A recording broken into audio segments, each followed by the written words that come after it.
Hey everybody, Jason here from C Squared Racing with another video. And in this video, I kind of wanted to talk about something that bothers me a little bit about the direction that some motorsports series are going in. And that's where I feel like it's getting a bit gimmicky.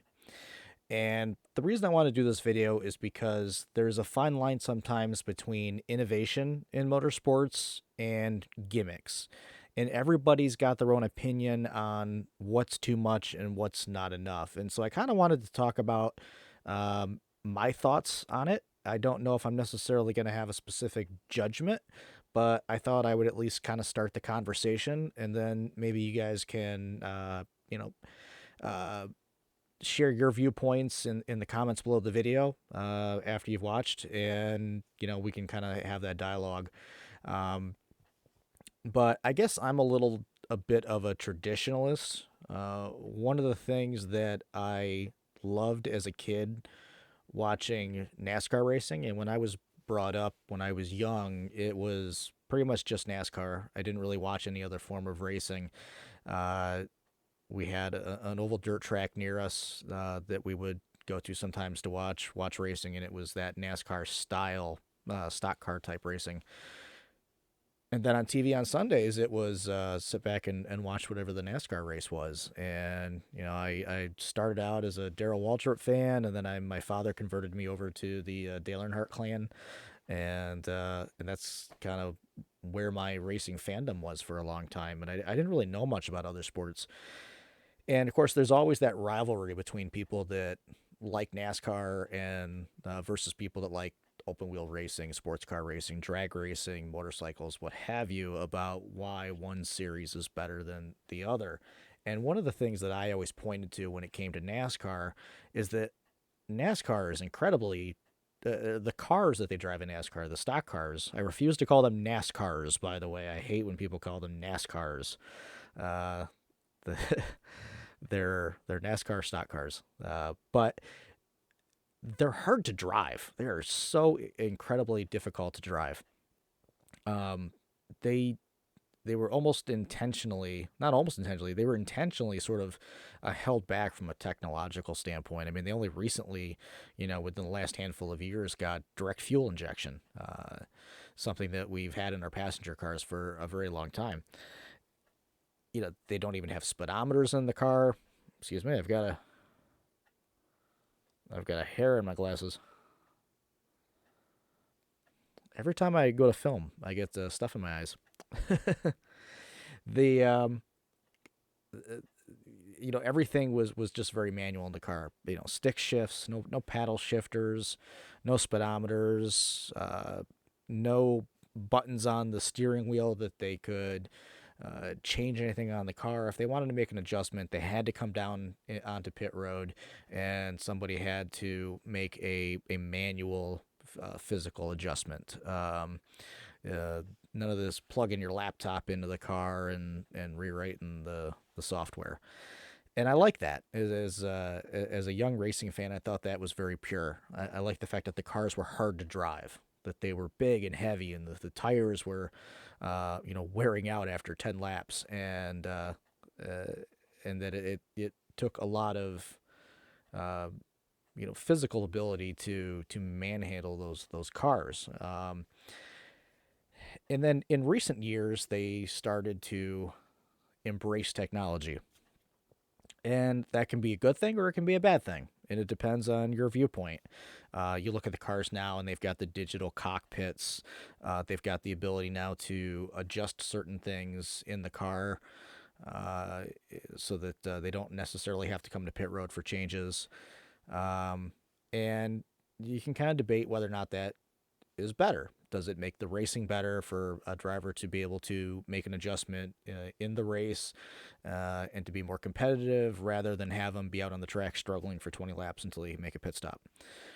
We see that in, say, IndyCar racing, where you can make, within the car, you can make adjustments to brake bias, fuel maps, weight jacker settings, all these different things that I think ARBs are adjustable while you're out on track. All these different things where the driver can essentially adjust the setup without having to come to pit road. A lot of Formula One, the Formula One systems can be adjusted by the driver, like fuel maps and things like that. So, um, does that is that better? That it puts more of the race in the driver's hand, right? We give the drivers all the credit, all the blame. Um, if the driver is the one who has to make those adjustments, does the driver then, maybe earn those wins more than if all of that stuff is being done by the pit crew when they come into pit? So there's different ways to look at it. In that case, you may view it as a positive, but it's also possible to look at those things as gimmicks, things that maybe lower the difficulty setting, so to speak. Pit road limiters in NASCAR, you have to control it with your foot. You have to manually control your pit road speed. In IndyCar, you push a button on your steering wheel and you can't speed. Which is better? Which is it better to not ruin a perfectly good race with a lot of speeding penalties, or is it better to put that greater responsibility in the driver's hands and let the driver's skill determine who gets the penalties and who doesn't? I still have that. I think I got it. I finally got that hair. Um, it's the problem with owning cats. Cats like to be around here a lot, and I get the hair sometimes in the face as I'm recording. Anyway, and then beyond just the technology that's available to the drivers, you also have the different ways that series will try and modify the racing in order to improve the racing or keep it interesting for fans. Personally, I'm not a big fan of anything that is used to improve the ability of cars to pass in order to overcome aero sensitivity. And you'll say, well, geez, Jason, do you just want cars to be, in a line, never passing all the time? No, I don't. But I think the way they address it is not the best way to go about it. In IndyCar, we have push to pass, and you basically have a button on the steering wheel that allows you to gain some horsepower whenever you want it, and there's limits to how often you can use it. But essentially, it's like a video game turbo boost button, and I don't like that. I don't like my racing to, as much as I like iRacing and sim racing, I don't like racing to be any more like a video game that it absolutely has to be. I'd rather the video game be more realistic than have the real racing be more like a video game. In Formula One, the equivalent of that would be the drag reduction system, or DRS, where when they get to long straightaways, if the interval between two cars is within a certain amount, the aerodynamic surfaces of the rear wing are opened up to reduce drag, and they allow the car to pick up speed on a straightaway, where the car doesn't need the rear wing to produce downforce on the straightaway as much as it does in the turns. So it opens those wings up on the straightaways, allows the car to gain more forward speed, and then it goes back to normal before they get to the next turn. And that just essentially gives the car sort of virtually more horsepower. It's really just less drag. The actual engine isn't being affected at all by that, but there's also been kinetic recovery systems and other systems that have been used in order to make it easier for cars to make passes. Now, my viewpoint on this has always been, if you want it more passing, make the cars less aerosensitive, make the cars harder to drive, something that I believe NASCAR does very, very well. Even NASCAR has gotten to the point where they had to start putting essentially spoiler strips across the roof of the car in order to create I'll say to kick the air off the car, to create more separated airflow. I don't want to get into too detailed aerodynamics, but essentially it made it easier. It made the hole that the car had to punch through the air a lot bigger, and made it a little bit easier for cars to pass. So even NASCAR, which is not a super aerosensitive car compared to a lot of open wheel cars. Even they had to make some enhancements to try and improve passing. But they did it by making the cars less aerosensitive. They made it by making them less aerodynamic. I would actually love to see IndyCar and Formula One do the same thing. Just make the cars harder to drive, make them less aerodynamic, and I think you would start to see them punch a bigger hole in the air, because what happens is as these open wheel cars get behind one another, the car in front takes the air off the front wing of the car in back, and the car in back simply can't, make the corner, simply can't maintain the corner speeds. We call that aero wash or aero push. But it's extremely annoying. You will experience it in iRacing if you do any open wheel driving. You'll feel that, especially at ovals. If you're running any of the IndyCar events on ovals, you'll get that very heavy feeling. I know I feel it a lot at Pocono, Homestead. It becomes very difficult. You have to change the setup on the car when you get behind somebody in order to keep up. And it can be very difficult to be about a second behind a car, uh, and still be able to run the lines that you want to run, because the air is just not hitting your wing the way it needs to. So if if the guy in front was having to deal with the same stuff, it would be a lot easier for the cars to catch each other and pass each other. But because the car in front's got all that downforce on the front wing and the car in back doesn't, it's a huge advantage, and that makes it hard to pass. So it's just a difference in how they deal with it. The open wheel guys tend to want to overcome it with technology and what I'll call a gimmick, whereas stock car racing tends to prefer to just keep making the cars kind of hard to drive. And I guess sports car racing probably falls somewhere in the middle. Beyond just the like I said, the technology in the car, there's a lot of things that these series are doing in order to keep interest up from the fans. Now, it's easy to say anything that gets butts in the seats is a good thing for racing. And yeah, to some extent it is. But there's always that question of, am I hurting myself in the long run in order to get an improvement in the short run? How gimmicky do I want to make the sport to increase instantaneous interest, versus will this do something to hurt the sport down the road? And we don't always know, and you see sports try different things. And I think the one form of motorsports that has tried this the most, far more than everyone else, probably more than anyone else put together, is NASCAR. They have really been willing to play around with their point systems and the way their races are run, and the types of races they run. They've really been very open-minded about trying different things. And on one hand, where you say, well, that's good because they're not being constrained by traditionalism, and they're doing everything they possibly can to give their fans the best possible experience. At some point, you start to drive away certain fans who think that it's becoming too much of a gimmick, and less of a pure motorsport. And I'll be honest, in a lot of ways, I find myself in that latter category. I found myself, as I've gotten older, gravitating more towards other forms of racing, and less towards NASCAR, because I like the way NASCAR was. I liked the old point system. I didn't think it was a problem.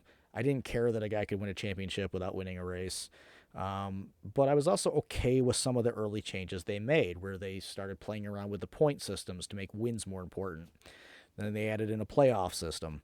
Then they, messed around with the playoff system and added more cars to it, and did the knockout version of it. And it just seemed like it kept changing over and over again. I thought, my goodness, they're changing the rules every year. It's like a whole other sport every year. And, some people interpreted that as they were essentially manipulating the rules until they got the result they wanted. And I think what they were really just trying to do was just trying to come up with something that the fans would be interested in. But were those changes things that were going to have a long-term benefit? Were fans interested in them when they first happened, and then they became old hat after a few years? Or were they things that were going to be keepers, and 20 years down the road, they were going to be something that had a long-term benefit, right? So think about playoffs in other sports. Baseball, you go back, you know, 60 years in Major League Baseball, they didn't really have playoffs. You took the best team in the American League, the best team in the National League, and they played in the World Series. They didn't have a league playoffs. And over the past 5 or so decades, we've continued to add playoffs. We added, it was 4 teams making the playoffs, and then it was 8 teams, and now I don't even know what it is anymore. But those things tend to stick around, and of course, a lot of times in those cases, it's done because they want to increase revenue, and they want to have more markets being competitive later and later into the season to produce more television revenue and ticket revenue by keeping those fan bases interested. That's not so much the concern in motorsports, because it's you don't have simultaneous events going on in different markets and different cities. Everybody's together at the same event. But you still want to make sure that late in the year that fans are still engaged and interested in the playoff situation, and you don't have a situation where, like what you often see in Formula One, where the championship is basically settled, well before the end of the year, where it's either who's going to win it, or it's going to be one or two guys. Again, I'm not going to say that having a playoff system is a good thing or a bad thing. I don't know. It depends on the situation. It's hard to say what would happen if you did something differently, because we'll never know. We only know what did happen. The newest thing that I've noticed that is starting to happen is the types of races, and this is something that NASCAR is starting to do now.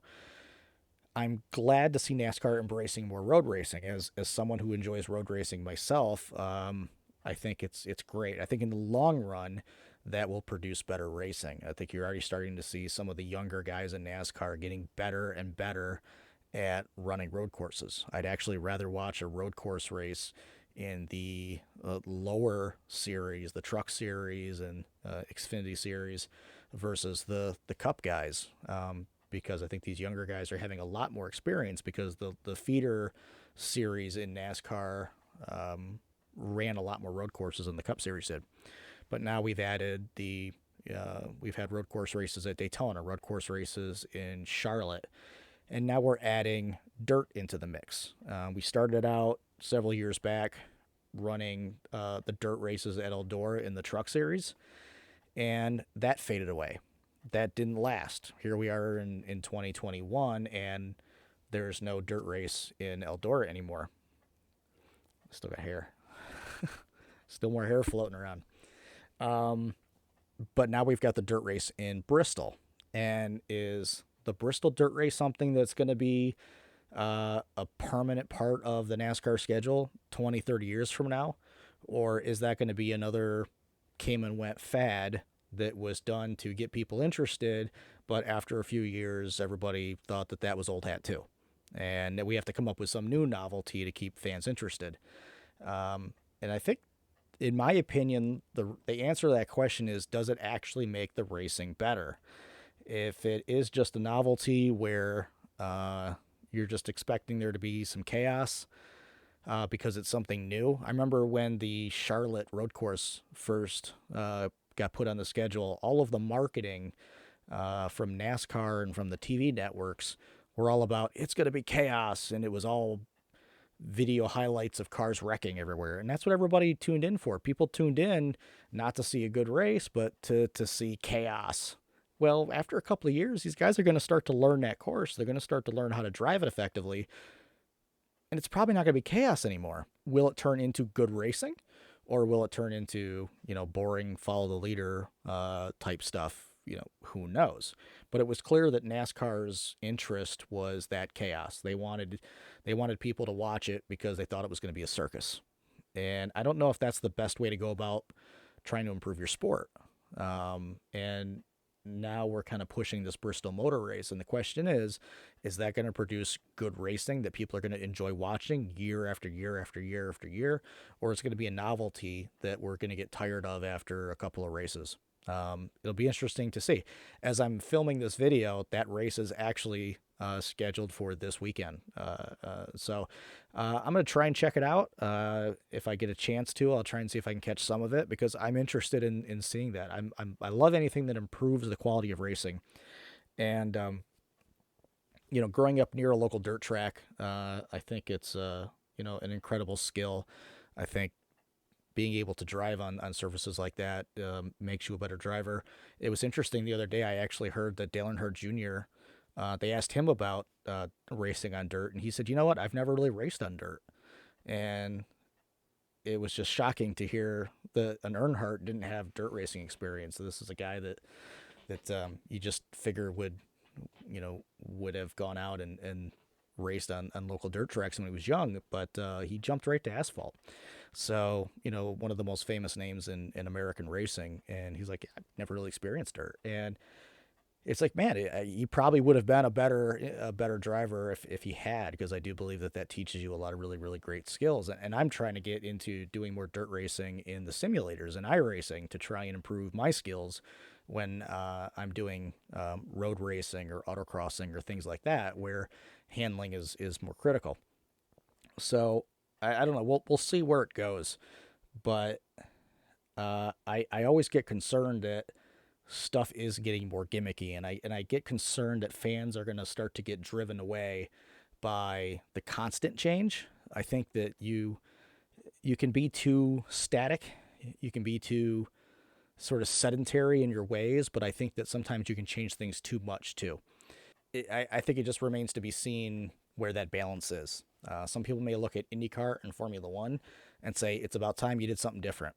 You guys have done the same thing for so long, and you're boring. And yet you'll see the stands at Formula One races are still packed in normal, non-pandemic affected years. So do they really need to have something changed?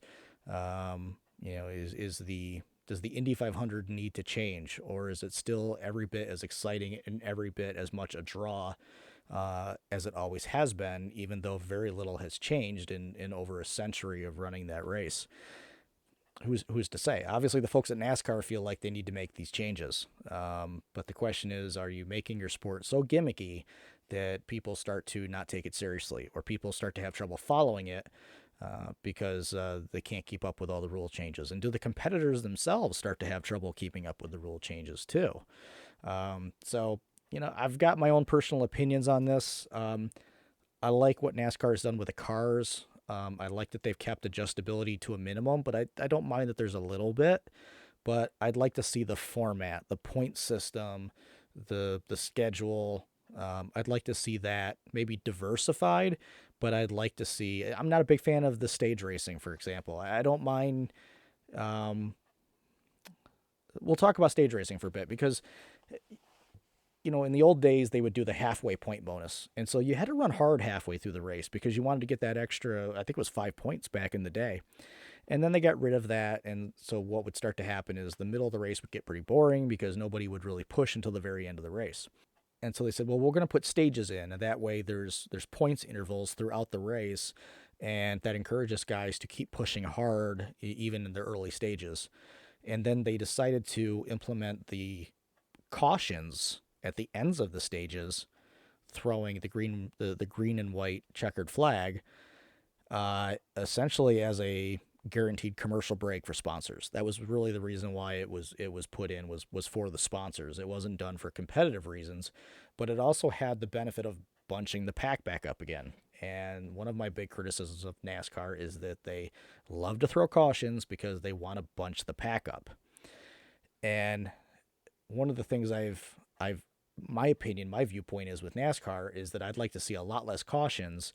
And if you're not going to get that guaranteed opportunity to catch back up, then you'll have to drive harder throughout the race because you can't afford to fall back. If you look at endurance sports car racing, they don't have a lot of cautions. They rely mostly on local yellows. They will have some full course cautions if they have to recover a car, but they don't have a ton of them. And over the course of those long duration events, a 10-hour race, a 12-hour race, 24-hour race, If you're not going hard the whole race, you're 3, 4, 5 laps down by the end of the race. Now, in the old days, that's what would happen. In the old days, you'd save your stuff because you had to make it to the end. So you couldn't afford to run hard because your car just couldn't survive 24 hours of maximum, overdrive kind of racing. But you would often end up with maybe one car on the lead lap, and the second place car might be several laps down. Well, now they run it just as hard as they run a 2 hour race. They run it 100% for all 24 hours, and they have to do that because they can't afford to fall laps down. And it's also driven from an innovation side. It's also driven the reliability that now those cars are reliable enough that they can drive that long. I'd like to see NASCAR have that approach, have fewer cautions, and force the teams to keep pushing throughout the race in order to not end up falling 30 seconds behind the leader. Now, if that turned out to be something that they weren't able to do for whatever reason, then yes, the racing would get very boring. There wouldn't be very much competition, very much passing. So that's the challenge there. So what NASCAR's solution is we're just going to, every time a gum wrapper falls on the track, we're going to throw the yellow flag, bunch everybody up, and then we get that side-by-side racing. The double wide restarts that most other series don't do. We know we're going to get a certain number of cautions. The crew chiefs love it because it's easier to do strategy when you know when your stops, what cautions are going to be. But I'm not a big fan of that. I don't like manufactured racing. I don't like the fact that a guy goes out there and dominates, and then for absolutely no reason at all, the slower cars are allowed to catch up. I don't think that's the way sports should be. I don't think you should tell the fast guy to slow down so the slow guy can catch up. But that's essentially what happens. So I'd like to see that part of it go away. I'd like to see more of a pure style racing come back. But I'd also like to see your Formula One cars, your Indy cars, I'd like to see those start to learn some lessons from NASCAR, become harder to drive, less aerosensitive, and put more of the responsibility back in the driver's hands. Maybe that means keeping some of the things like the weight jacker adjustments and fuel map adjustments, on the steering wheels of the cars, where, at the end of the race, you're not questioning whether or not you should be giving the credit to the driver or the race engineer. I think that would improve the racing a bit. And parity, at the end of the day, the biggest thing is parity. The biggest thing that hurts Formula One racing isn't the technology. It's not the rules. Per se, it's in terms of the way the races are configured, the way the season's configured. The thing that kills Formula One racing is that we have one team that's just allowed to annihilate every other team on the track, and nobody else is really in it. You don't see that with most of the other racing series. Most of the other series, whether it's IndyCar, whether it's IMSA, whether it's NASCAR, ARCA, NHRA, you don't show up at the track at the beginning of the week and kind of already know that, yeah, it's either going to be this guy or this guy that's going to win. The rest of us are kind of just, trying to race for second or third. Formula One has that problem. So I think, Formula One is trying really hard right now to force parity through restricted upgrades on the car, keeping teams from just doing unlimited upgrades. Budget constraints can also be used, things like that. Tightening the rule book, making the cars more identical, which is what NASCAR and IndyCar do, where they sort of have standard chassis with Dallara on the IndyCar side, and then NASCAR has its its periodically updated chassis that kind of started with what used to be called the car tomorrow, where they just sort of put a Ford or a Chevy body kit on the car, or a Toyota, but underneath the car is essentially standard. So in those cases, you're letting the drivers determine the races. It's not so much the technology, because everybody's got pretty comparable technology, and you have the balance of performance issues in IMSA, where they will modify the rules for each manufacturer in order to make sure that the cars aren't getting a big advantage. That's something that you used to see more in NASCAR as well. But you've also got a lot of fans that say, you know what, we want to let the creativity flow. We want to let the engineers go out and modify the engines and invent new technologies and push the limits and things like that. The way NASCAR did back in the 70s and 80s. We want to see weird engine technologies popping up in an IndyCar race, like we did back when a car would show up with a turbine installed and things like that. Now you just giving everybody basically a fixed set, um, and it's become a spec series, and that's boring. So, again, it's just fans want different things, and I think it's tough for these racing series and these governing bodies to figure out what do the fans want, because you're never going to make everyone happy. There's going to be things in there that I'm going to like, and there's going to be things that I don't. NASCAR is going to say, well, sorry, Jason, that you don't like the way we do stage racing. And by the way, I don't have a problem with the stages. It's the cautions I have the problem with. But they're going to say, you know what? Too bad. There's a good reason why we do those things. We gotta put bring money into the sport, and it's worth it. Even if it means we run half the race at pace speed instead of green flag speed. You end up with the open wheel guys constantly hating on NASCAR. The NASCAR guys hate on the open wheel guys because they think the races are boring. You're never going to make anyone happy or everyone happy, but the series have to do what's best for their fan bases. Clearly, NASCAR is making the changes that they feel are going to resonate the most with their fans. Whether or not they're going to be stuck in a loop where they have to keep coming up with these big changes in order to keep fans interested, and whether or not that's going to be successful in growing their fan base. Is that going to bring in other fans? And vice versa. With the other sports, are they doing things that are going to sort of win the NASCAR fans over? IndyCar would probably love to have a piece of that NASCAR fan base, more so than they currently have.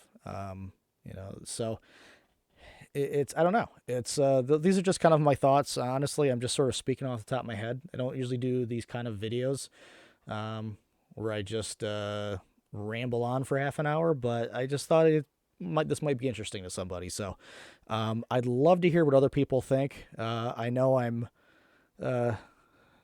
might regret asking for people's opinions on stuff like that. I know there's a lot of emotion and bias when it comes to that, but you know what?